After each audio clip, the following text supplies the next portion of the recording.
Why is shame such a powerful emotion? How does it affect us mentally, physically, emotionally?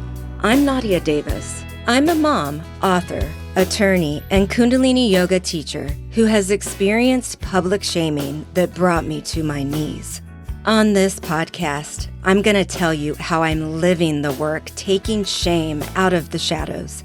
I'll give you real-life advice and skills to take away with you throughout your day. You'll hear from powerful guests who have overcome trauma and emerged stronger than ever. You too can ban the shame within and around you. Join me.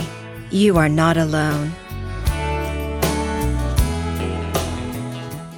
Hi, everyone. Nadia Davis here, and welcome to the Home is Within You podcast. I am very excited today to have a beautiful woman and writer with us, Christa Bruhn.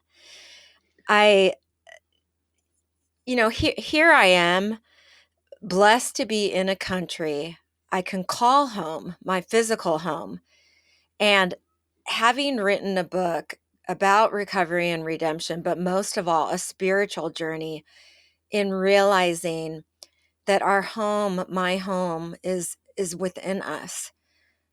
While others abroad, particularly in Palestine and Israel, struggle on a land not called their own, or in the wars and struggles and strife that so many go through. I am recording this knowing how privileged and blessed I am. When there is no real sense of security and stability physically, which I had in a fragment of my life, on the very ground that you live and you breathe on, that is heartbreaking and beyond painful. And so I want to dedicate these minutes and this time in just a small way to all of those struggling, believing with all my heart that we can send love infinitely and send positive energy and change out into the world. My name is Nadia Davis, and this is the Home is Within You podcast. Here we drag shame out of the shadows so that we can see how it separates us from each other and from our true selves. And most of all, where we can build and strengthen a sense of having a home within ourselves, no matter what might be happening within and around us. I am a lover of peace, truth, and justice, and so is our awesome, wonderful guest, Christa Bruhn. I didn't know any of these things about her, even when I met her at an awards ceremony for the Indie Book Awards. We met across a little table, and her energy is what attracted me. She was also the award winner in the memoir category. I can't remember what they say the others are. A winner or a honorable mention. I don't remember. But my point is that I met her in this privileged setting and immediately was drawn to her energy, as well as the title of her book that I will show here. But I was blown away by her passion and commitment, not only in the words that she spoke, but as I dove through her book, I'm like, she's a soul sister, but is an inspiration to me in so many different ways about her long-term commitment to peace, justice, and yes, through her memoir, Crossing Borders, which is a search for dignity in Palestine. To do the formal bio, I would like to do that. She is an American author, photographer, and culinary artist with a lifelong passion for peace and justice. She's the daughter of a German immigrant, also like me, raised under the Nazi Germany regime. Her father spent his post-war life befriending those his fatherland sought to destroy.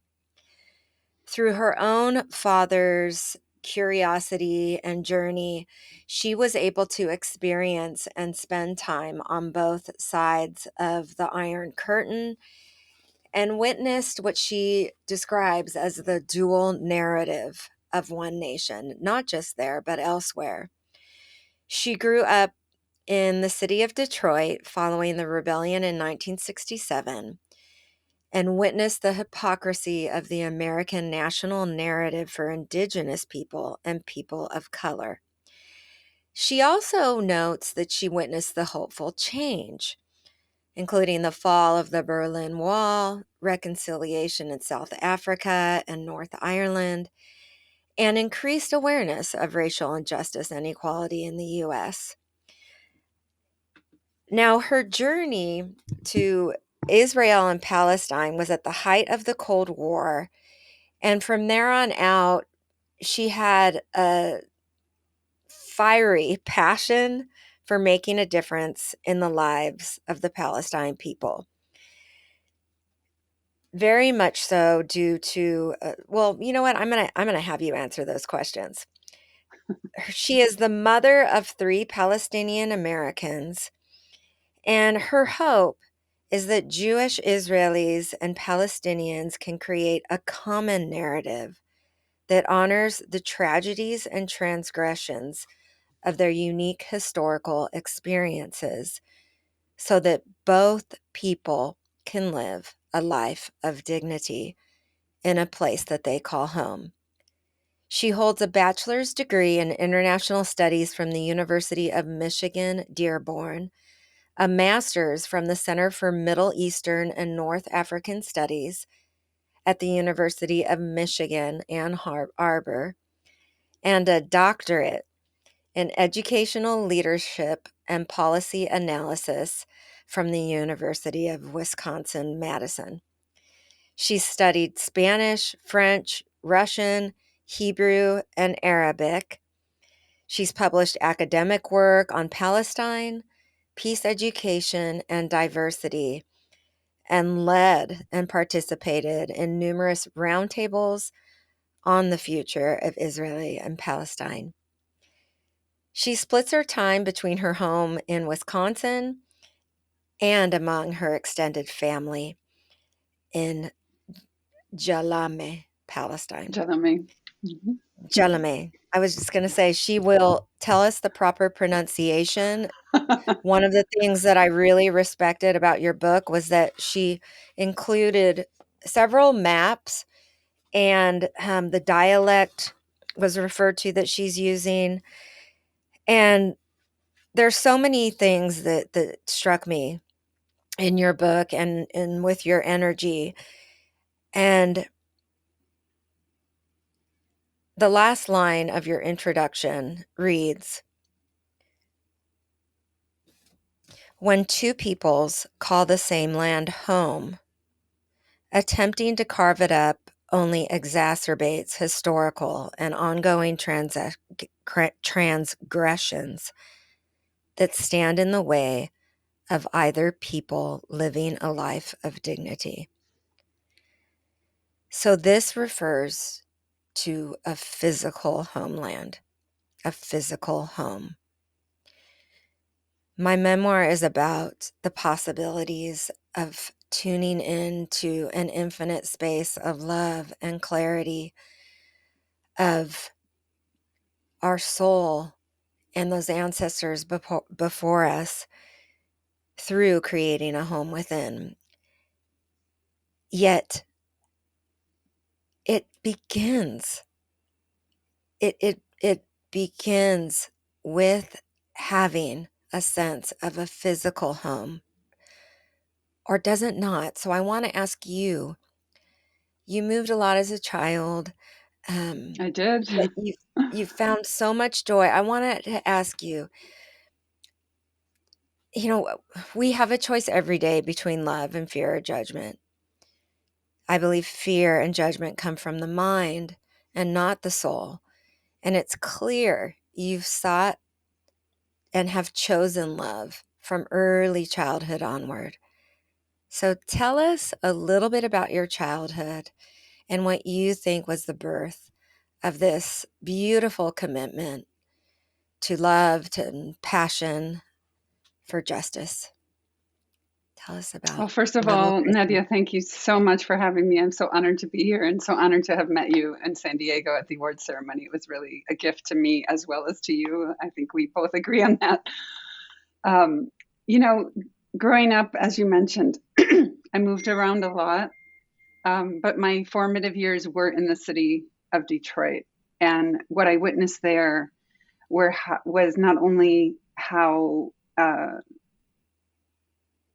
people's race and socioeconomic status affected opportunities, but I was really aware of the history. I lived in a city where people couldn't decide where they could be, or maybe even for the Native American community couldn't even be where they considered home. They had to carry the home within them, within their memory.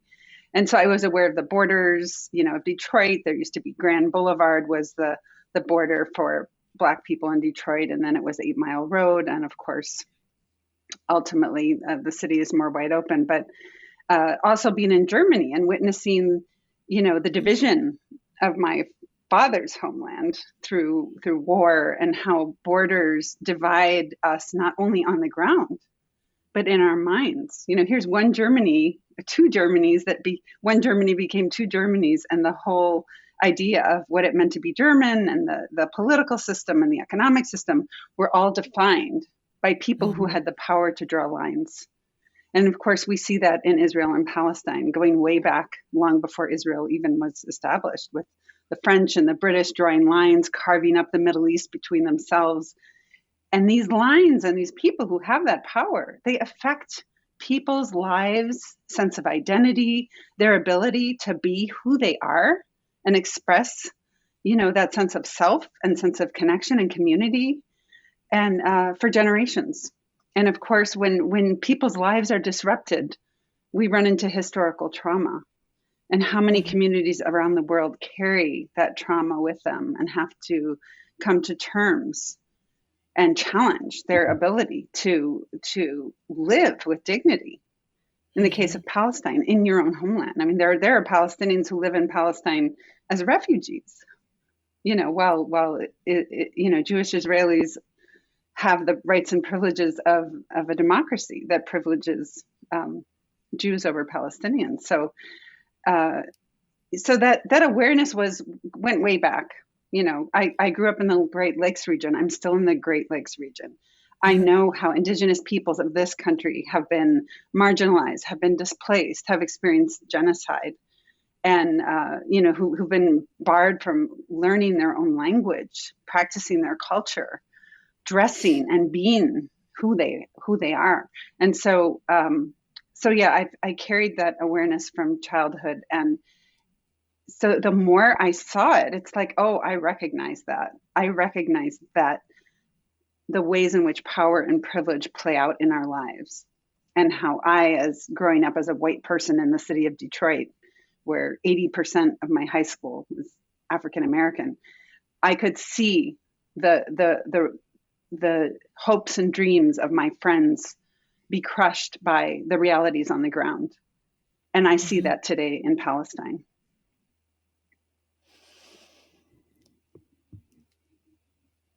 So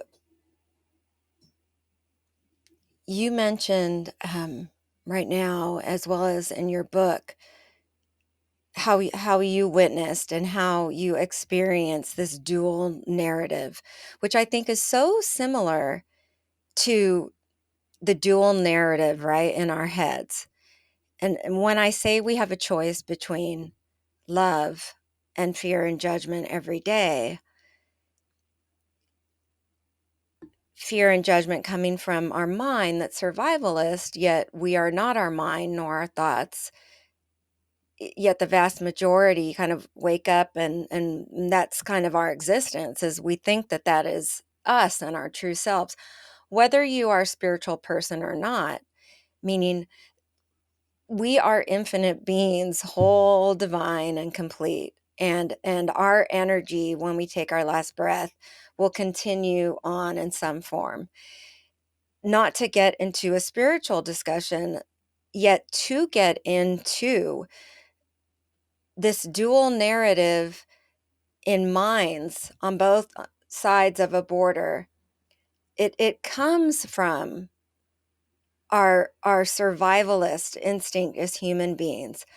But what in you and what in others that believe in peace, justice, and love, what is it in us that created that initial childhood feeling like this isn't right? What they're experiencing isn't right, because there's a whole set of other people that don't even have that instinct, that others are being mistreated, or that, I mean, where does this right and wrong come from? I i know you witnessed your father's work, but as a child, did you have, you know, describe that feeling in your heart Well, and what you saw. I felt the ways in which I was seen and heard or not. So first, it's an individual experience. You know, we grow up in our families. Our families are not perfect, and so I think I could see the ways in which my own parents saw me for who I am or not, who met my needs or not. You know, that's a whole nother book. But um, but then you extend, you know, as a child, you get to the point where you extend beyond yourself, and you notice. I noticed the ways in which, you know, my friends were told there's no point in you going to college, or I saw who gets in trouble, who gets sent to the principal's office. You know, who's Mhm. allowed to ask questions and who's seen as disruptive. And so just seeing how people are seen and heard, and you know, again, that translates, I want to say beautifully, it's strange to use that word, but over to the Palestinian context, where I immediately recognized the ways in which the Jewish people were seen and heard in the land of Israel. That the whole world, after this hundreds of years of persecution of the Jewish people, culminating in the Holocaust, said, okay, we see you. We honor your needs and your right to be Jewish in your own homeland. And that should, you know, it was a self-declared sense of safety. The you know, the Jewish homeland was supposed to protect, to provide eternal protection, to be a safe haven for the Jewish people.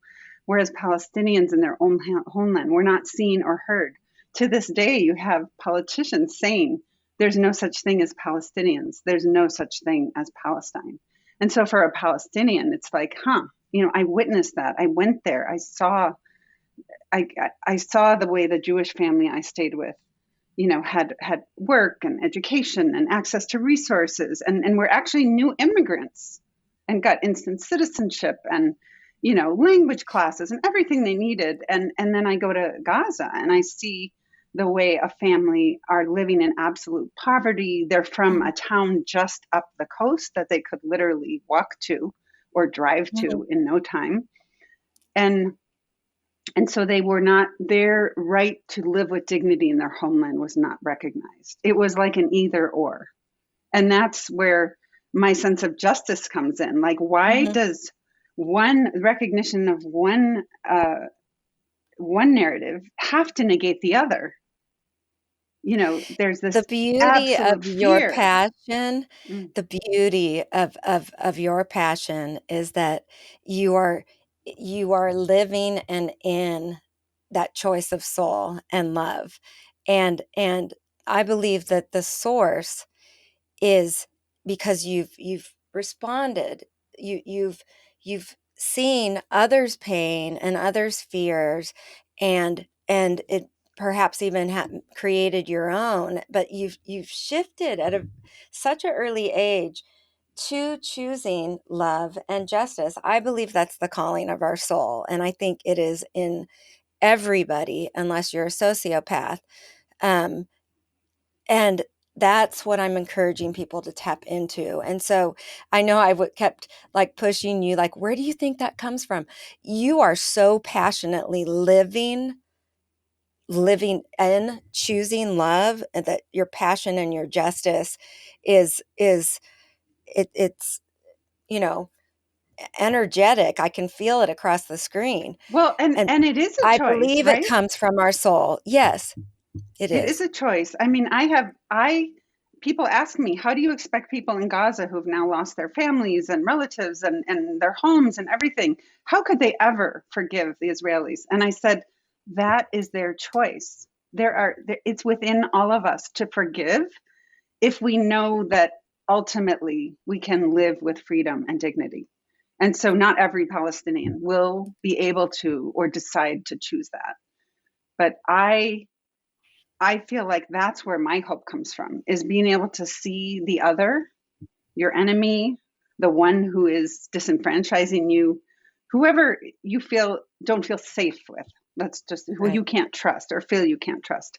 That if you can see yourself in the other, and I've done that in my book, I try to get in the eyes of the soldier or the politician or whoever it is who has power over the other, and just be in that space, because in one sense it's so random who we are, where we're born, what language we speak, and yet Hmm. it's hugely authentic once we take ownership of it, right? Right. And so if we can see ourselves in each other, then we Right. have empathy, then we have compassion, then we find a way to say, to extend a hand, to take that risk, to have the courage and the humility to enter that space. And, Mhm. sometimes we need help with that. I Right. wish the US could be a helpful partner in creating space like that. But sometimes we have to create it at the individual level. And many are here and across and overseas in all sorts of ways. People who feel like they're adversaries, that they find a way to come together and meet. Yes, in that sense of love and compassion and honoring Right. self and other and self. And that's That's the basis beautiful. for difficult conversations too. That's how you can Right. open that door. And it's a scary So door to it open. is possible to find a meeting place in the non-physical, in the home within, by connecting to that part of us. I mean, do you believe it's possible? And what witnessed it, right? You've witnessed the hopeful change is happening. But what would you say, you know, to someone who is totally disenfranchised, removed from their land? I mean, can is it even right to say, well, home is within you? Well, Is that I is that think it has to degrading? start there. If we don't, home within you. I've spent a lot of time thinking about this. I've read your book, and it, the way you frame home is within you is so powerful, because it's, where do we even begin? What is our center? How are we grounded? How do we how do we feel and see ourselves? And that's the basis for how we connect with others. So if you haven't come home to Mhm. yourself, within yourself, how can you possibly invite someone else in? How can you possibly extend a hand? Because it's so hugely vulnerable. And if you're not at home with yourself, then Mhm. there's a lot of self-doubt. You bring up shame, judgment. There's a lot that comes up if you're not at home with yourself. And actually, the minute you are, it's hugely empowering. Your whole persona changes, because you're able to navigate, not completely erase, but navigate all those challenging emotions and life experiences that have potentially just beat you down.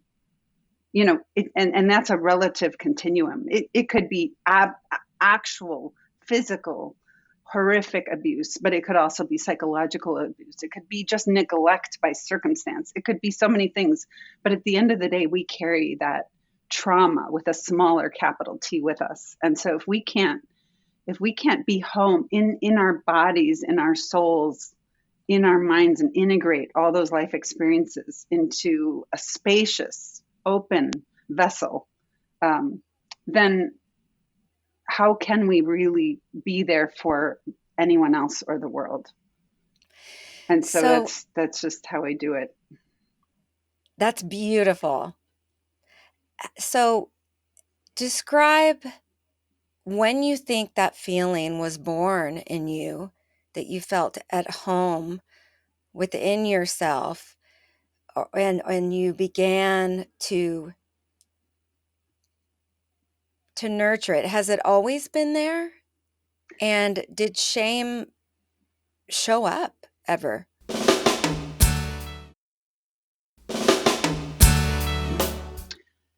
Well, if I intellectualize it, I could say Mhm. that we don't know hot until we experience cold, right? That's just, and you can go on and on with all kinds of duels like that. But so I think that it was through that lived experience of missing something, because I, as long as I can remember, had a feeling of longing. For it's like Sesame Street. There are four windows, I think there were, and one is different. You say, "What's wrong? One of these things is not like the other." So there was a sense of there's something wrong with this picture, and I was longing, in my case, for uh, you know to be seen, to be heard, to uh, to have a sense of community and connection. Uh, so my longing felt like we as human beings should be connected. And with time, that love of connection extended to the earth. We should be connected to the earth. I didn't grow up as a farmer or with any connection. I grew up in huge cities, anything but the earth. And so strangely, when I went to Palestine and with the man that I ended up marrying, who was from Jenin, from a farming community that did not lose their homes or, all of their land. Some of their land they did lose, but to see this loving extended family community, the generosity, the connection to land, the connection to what food you put Mhm. in your body, the love with which people do that, and the sense of, like what I learned later at Standing Rock with the Sioux community, how you think of seven generations, when you make a decision. Mhm. All of that felt like a homecoming to me. Like Spiritual everything I homecoming. longed for felt like, Mm, yes, this does exist. We can be generous and kind and show up for each other. Um, and mm. and of course, I mean, it's not that I don't have that in my family, but there's such a deep cultural tradition there of that, and in many other cultures, of course, and often in places where you really need each other. Out on the farm, even in this country, I think families are much closer, and there's at In the least that rural, yeah. history of being very connected. So it gave me a sense of like arriving, after being Mm, feeling kind of like a refugee myself, moving from place to mhm. place. And so it was very, so I did internalize that to the extent that I fell in love with someone from this place and raised my Mm, kids. Of course they're Americans, but they're also deeply Palestinian, to mm. honor that extended family, that identity that they inherit through us as their parents. So you've connected with the actual land, the culture, and felt like that layered depth of a spiritual connection that went beyond like time and space, right? And your longing was the calling of your soul. It that hole that we feel, I believe, comes from so many different things, but the beginnings was you. It's almost as though you felt the infinite in what you were witnessing and what you were feeling. It was, it's really truly, it's just so beautiful. I can sense that you had this like wholeness, like, oh, okay, now I know where this is all leading to, right? This was it. And then when you first found out you were pregnant, what was that like? It In it was carrying, magic. I mean, not only did I always want to have kids, but having a Palestinian child is it felt like, oh my goodness, I am bringing another Palestinian child into this world. And with all of the baggage that that puts on my own children, right? That they have to live with that Palestinian identity, which of course brings lots of joy and beauty and celebration, but also, huge hardship.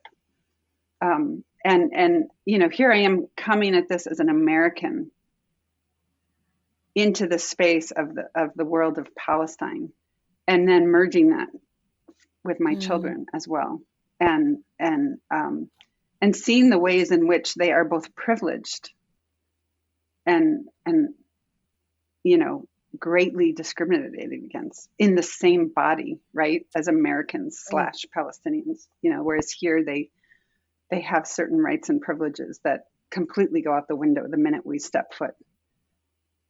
So have you witnessed them experience shame related to the cross cultural, and how do you guide them through that in choosing love versus their whatever thoughts might enter their head? Have you experienced that, or have your children experienced it in the cross I cultural? think I think we all have. I can think Mhm. back to grade school, soccer team, during the Second Gulf War, and people, oh, where, finding out, my husband's from Palestine, and um, feeling that sense of distancing, Mm, or in high school, looking at my son's last name, and mm, people who maybe politically uh, have written off that part of the world, and here are in a position of power over my children in school. That was felt. And I mean, I'm not going to get into great detail, but yeah, there but was personally, a and then you very, witnessed them.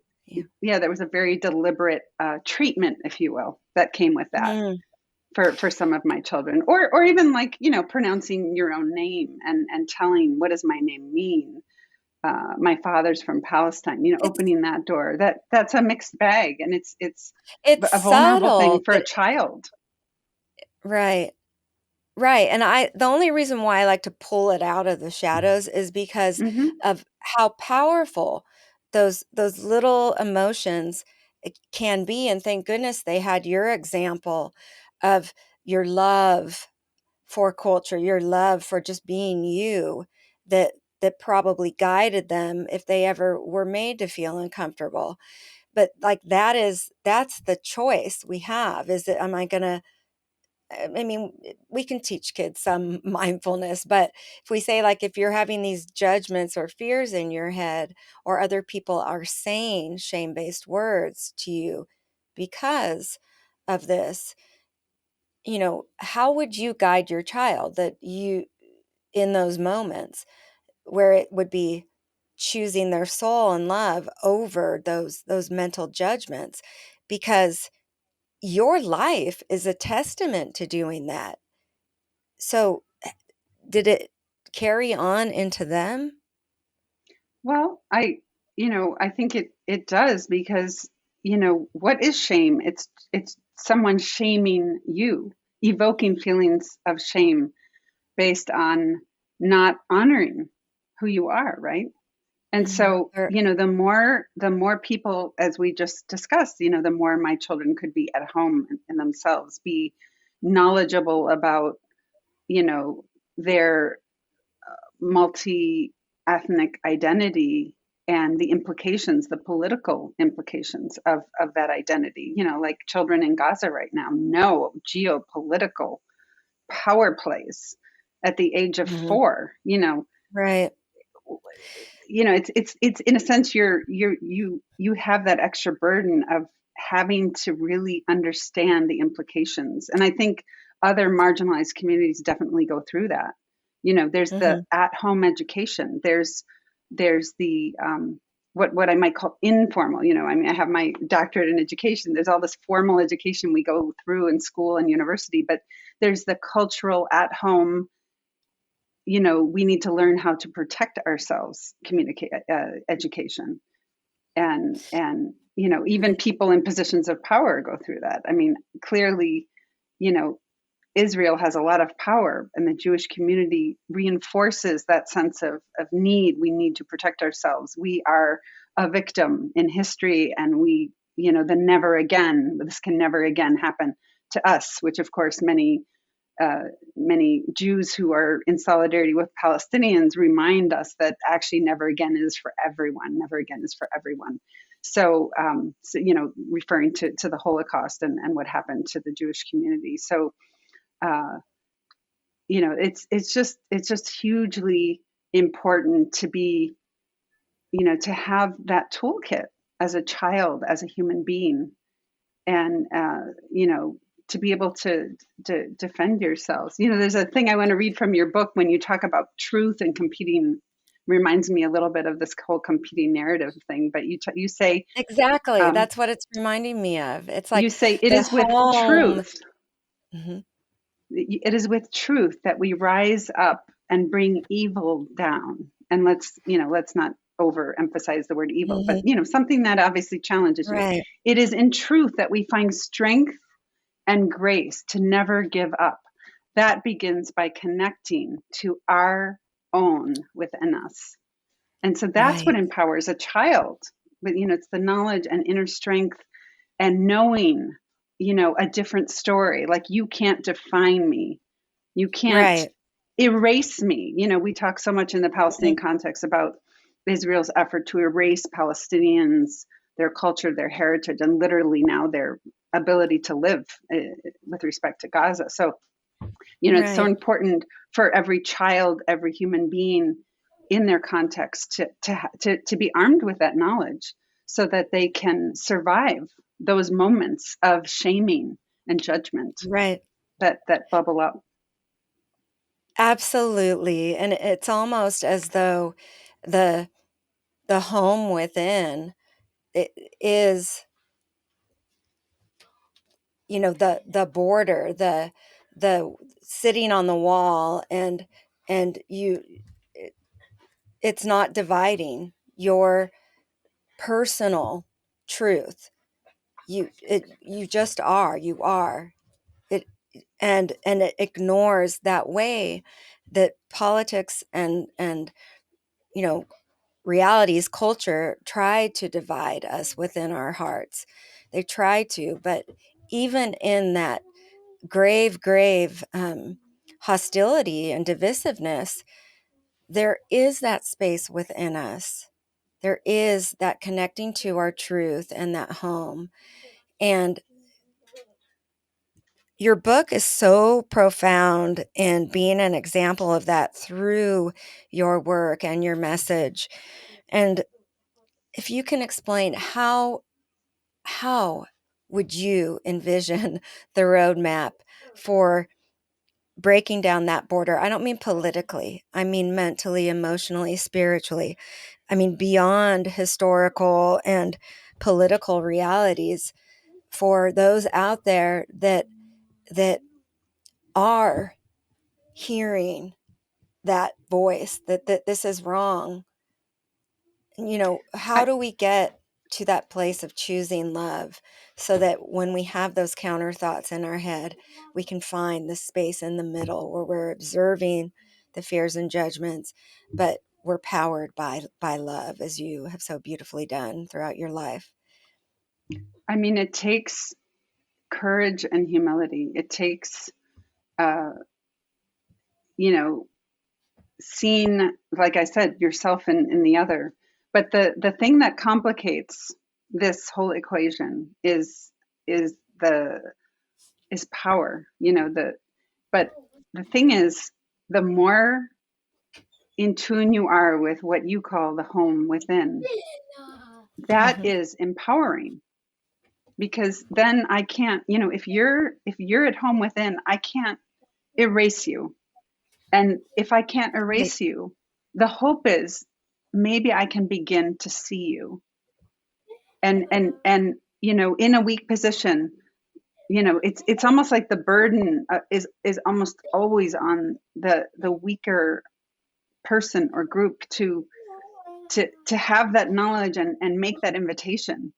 And it's often ignored or overridden. But the thing is, if it's in community, if I'm at home and my home extends to the others with whom I am in community with, then we have that, if you want to, for lack of a better term, kind of the strength in numbers, that you Right, can't discount. You can discount me, but if I but am not us. suddenly the hundreds, but not us. And I think that's what we're seeing now, is there were these, every story of marginalization and dispossession was written off until you couldn't discount the credibility of someone's story. It wasn't an individual random uh, incident or act. It was a pattern, and you Mhm. can call out a pattern, and that's where justice comes in and say this is simply wrong. Right. So I want to, if you don't And mind, I your have book is a testament to that. Yeah, just, say I whatever else you would like to no, I share, was just going to please. I say could that, talk several just hours. because you have this, you have indigenous, identity, and I'm connecting to Palestine, and I spent time at Standing Rock. I thought it might be powerful to read a little excerpt from when I went to Standing Rock, because it really relates to what we're saying, how two Absolutely. sides and adversaries can come together. So when I was at Absolutely. Standing Rock, I participated in a silent women's march, on my last day there, and the purpose was to empower the indigenous native women elders to be able to do their ceremony at the river, which was blocked at the time. So that's the context, and I'm just going to start here. We walk up to the procession, where rows of women, linking arms, are organized by numbers. Large blue and white silk tunnel-shaped banners with the motto of this movement, "Water is life," are flying overhead. I join other women at the front of the line, where I spot the Palestinian woman whom I met the day before and smile. We are in this together, from Palestine to Standing Rock. When they call out one, I link arms with her. Do you know what a one is? Her voice is slow and steady. Yes, I look into her eyes, linking my arms tighter to hers. One means we are the front line. An elder woman, followed by other Native women, leads us through the entire camp. When we get to the Ocheti Sekoan sacred fire surrounded by the seven teepees to symbolize the seven fires council, she explains we're walking in silence and prayer because women have great power when they stand together. Remaining silent takes great discipline, she says. Her tone is calm and serious, her words deliberate. She continues, we will walk to the front line so that the native elders can pray and do ceremony for the river. She explains that if the police interfere with them praying on the north side of the river, the elders will simply pray on the south side of the river. Then we'll all return to camp. We follow their lead in silence, row after row of 6 to 8 women linking arms, eyes forward, until we reach the backwater bridge, where we're met by a group of veterans facing off the police and armored vehicles on the bridge. They scramble toward us. What are you doing here? We're in the middle of an action. You can't be here. Their guns are loaded.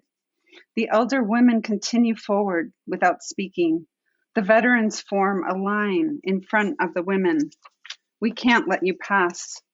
The elder women proceed, briefly breaking their silence to insist our action is approved by the camp council. The veterans' eyes cannot hide their concern. To do what? To go onto the bridge. The veterans' eyes turn toward the lines of riot police halfway across the bridge. How far? The elder women stand tall, all the way to the front line. One of the vets calls out to his fellow veterans, "We have to stop them." The elder women motion for us to proceed. The veterans realize we are not going back and reluctantly let us pass. We walk past two sets of concrete barriers before the elders motion for us to stop. Elder women, native and non-native, stand at the barricade and proceed with prayer and ceremony, the smoke of sage rising from the gathering. Sage is also passed among us as we patiently sit behind them in solidarity. One of the policemen instructs the riot police at the barbed wire to move back. The elders continue with their ceremony and sing for the river beneath our blue and red tube banners fluttering overhead in the strong wind. The floodlights get brighter as dusk sets in. When I blink, I can see the four lights of each post arranged in a square in my eyelids. I close my eyes in prayer. As I kneel in stillness, eyes closed, I see a drop of water fall into a smooth sheet of water, forming a circle that becomes larger and larger. Then I see water moving, spinning, swirling.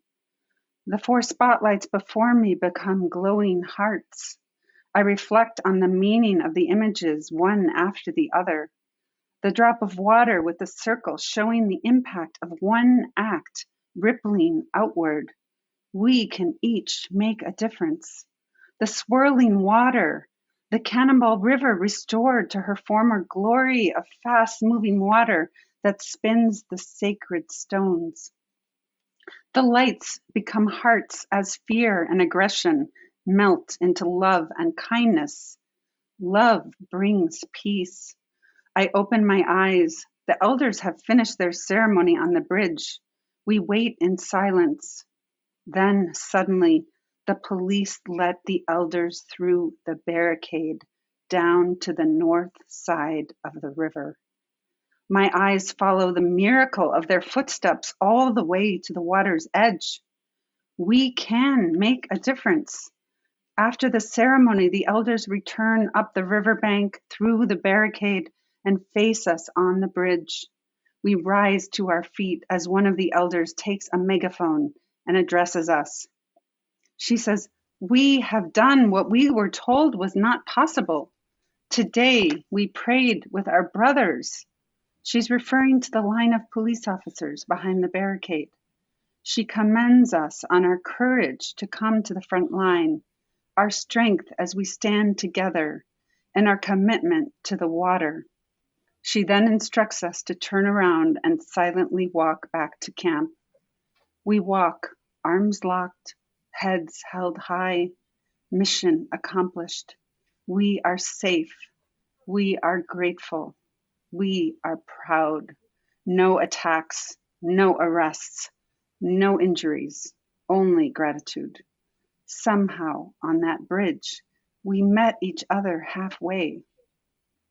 If we can meet each other halfway in Standing Rock, there must be a way for people to meet each other halfway in Israel and Palestine. I think of my parting conversation with Bonaze. I can take the story of Standing Rock out into the world, and I will.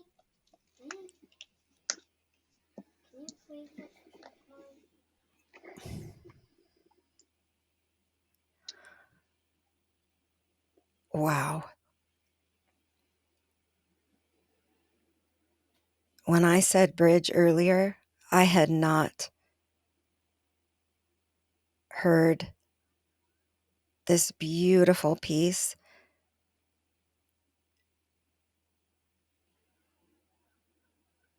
And indeed, I do think a movement to choose love is happening, one person at a time.